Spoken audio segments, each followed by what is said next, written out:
오늘 하나님께서 우리에게 주시는 말씀은 요한복음 6장 22절에서 35절까지의 말씀입니다. 하나님의 말씀을 쉬운 성경으로 봉독합니다. 하나님의 말씀을 경청하십시오.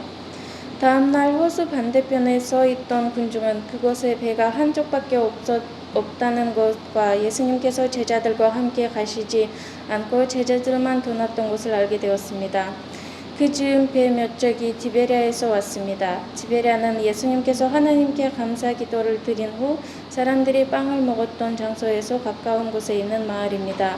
사람들은 예수님과 그분의 제자들이 그곳에 없다는 것을 알고는 배를 타고 예수님을 찾으러 가버나움으로 갔습니다. 사람들은 호수 건너편에서 예수님을 만났습니다. 그들은 예수님께 물었습니다. 선생님, 언제 여기에 도착하셨습니까? 예수님께서 그 사람들에게 대답하셨습니다. 내가 너희에게 진리를 말한다. 너희가 나를 찾는 것은 내가 행한 표적을 보았기 때문이 아니라 빵을 배불리 먹었기 때문이다. 썩어 없어지는 음식을 위해 일하지 말고 영원히 있어서 영생을 주는 음식을 위해 일하여라. 인자는 너에게 그런 음식을 줄 것이다. 하나님 아버지께서 인자가 이런 일을 행하는 것을 허락하셨다. 그러자 사람들이 예수님께 물었습니다. 하나님께서 원하시는 일을 하기 위해 우리는 무엇을 해야 합니까? 예수님께서 대답하셨습니다. 하나님의 일이란 바로 하나님께서 보내신 사람을 믿는 것이다. 다시 사람들이 물었습니다. 당신은 어떤 표적을 행하여 우리가 보고 당신을 믿게 하시겠습니까? 성경에 하나님께서는 그들에게 먹을 빵을 하늘에서 내려주셨다라고 기록되어 있듯이 우리 조상들은 광야에서 만나를 먹었습니다. 예수님께서 그들에게 말씀하셨습니다. 내가 너희에게 진리를 말한다. 너희에게 하늘로부터 내린 빵을 준 사람은 모세가 아니다. 나의 아버지께서 너희에게 하늘로부터 참된 빵을 주신 것이다. 하나님의 빵은 하늘로부터 내려와서 세상에 생명을 주는 것이다. 사람들이 예수님께 말했습니다. 선생님, 이 빵을 우리에게 항상 주십시오. 그때 예수님께서 그들에게 선언하셨습니다. 나는 생명의 빵이다.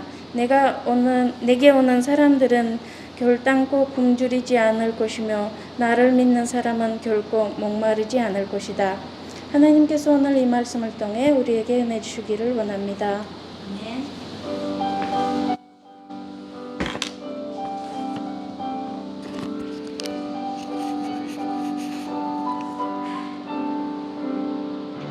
말씀하소서 여호와여 온 맘 다하여 듣겠나이다. 성령 하나님이여 평화 내려주소서. 듣겠나이다.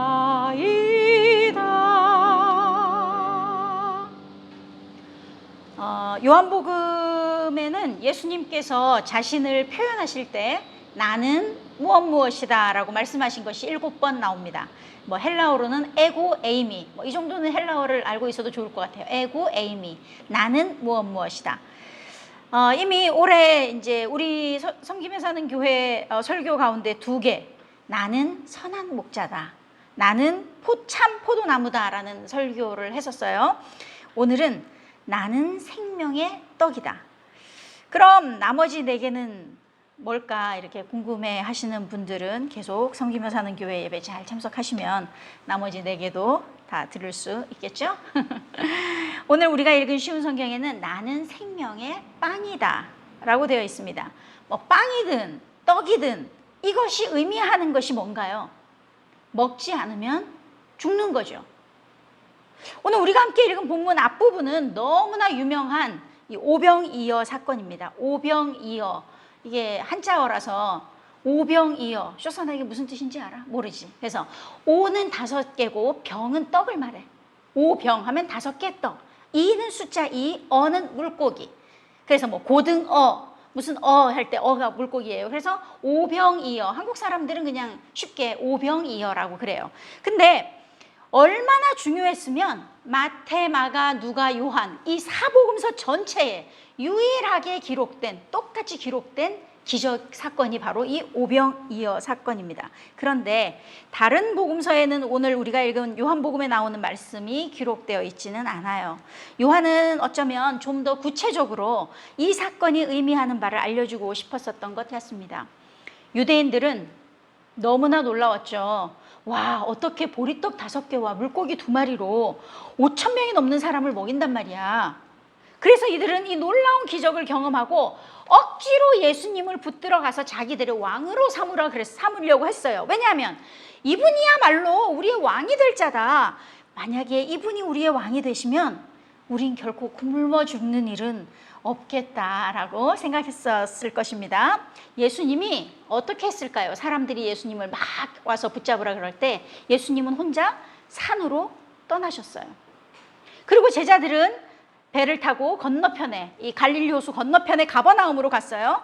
그래서 이 많은 사람들이 자기들도 예수님을 찾으려고 배를 타고서 막 예수님을 찾아서 가버나움까지 왔습니다. 그런데 거기 예수님이 계시는 거예요. 아까 분명히 산으로 갔는데, 예수님 분명히 산으로 가는 걸 봤는데 자기들이 막 배 타고 가버나움에 갔더니 거기 예수님이 계시는 거예요.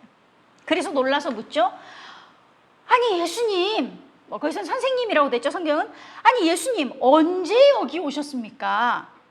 우리가 이제 앞부분은 읽지 않았지만 분명히 예수님은 산으로 가셨어요.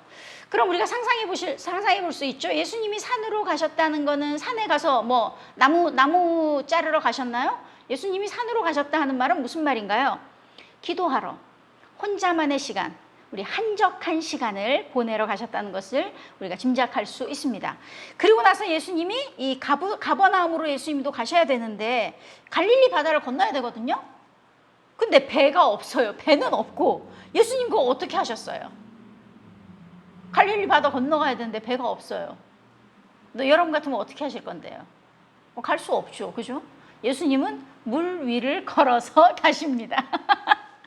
그래서 물 위를 걸어가다가 이 배, 아까 그 배가 하나밖에 없었다 그랬는데 그 하나 있는 배에 제자들이 타고서, 제자들은 지금 배 타고 막 가고 있는데 저기 예수님이 물 위를 걸어오시는 거예요. 얼마나 놀랐겠어요, 제자들이?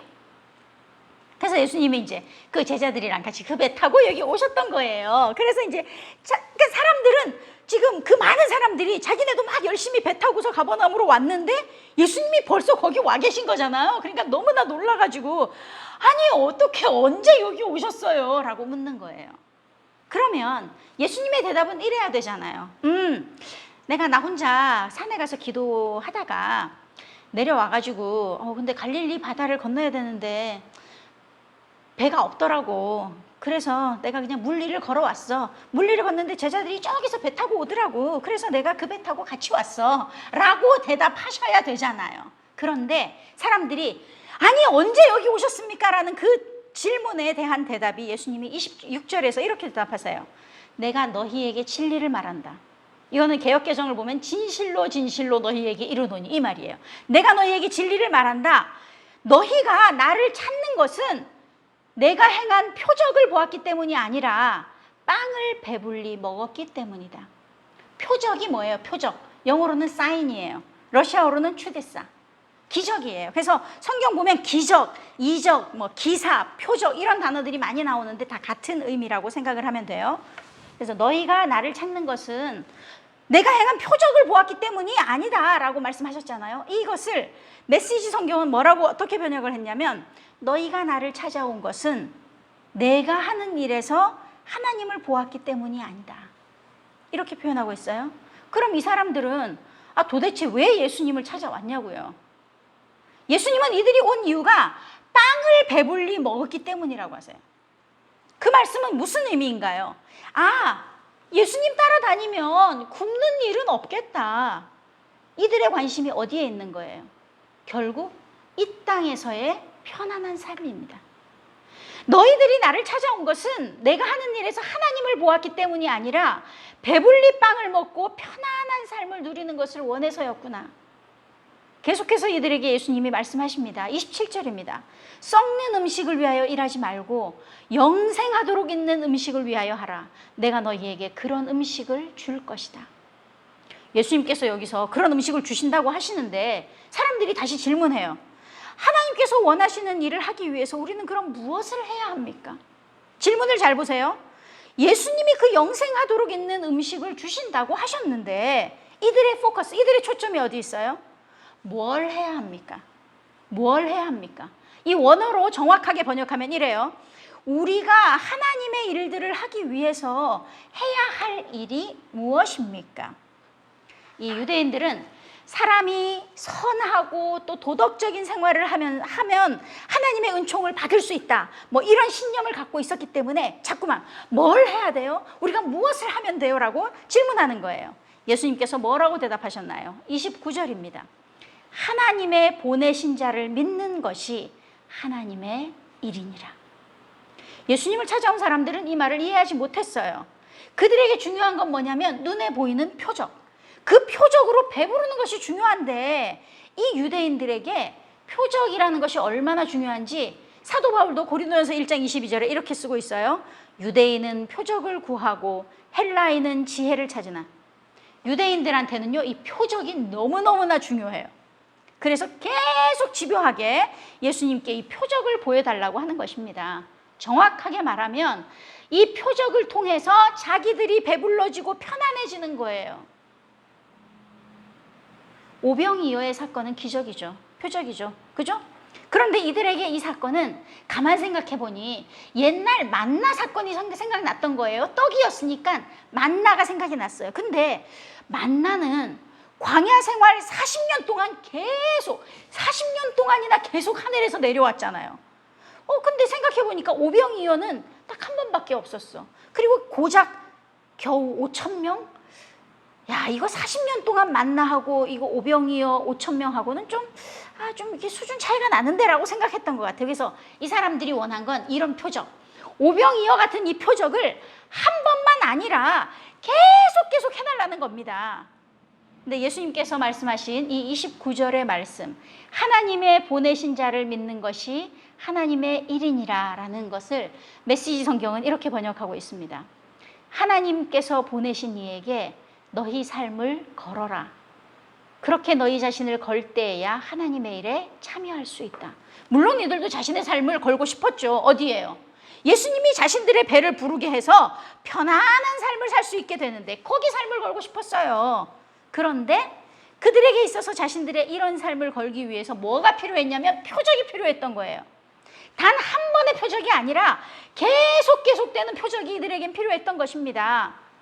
그러면 예수님 그런 표적을 계속 보여줘 보세요. 그러면 제가 한번 제 삶을 걸어보겠습니다. 이들의 마음이 훤히 드러나는 구절이 바로 34절입니다.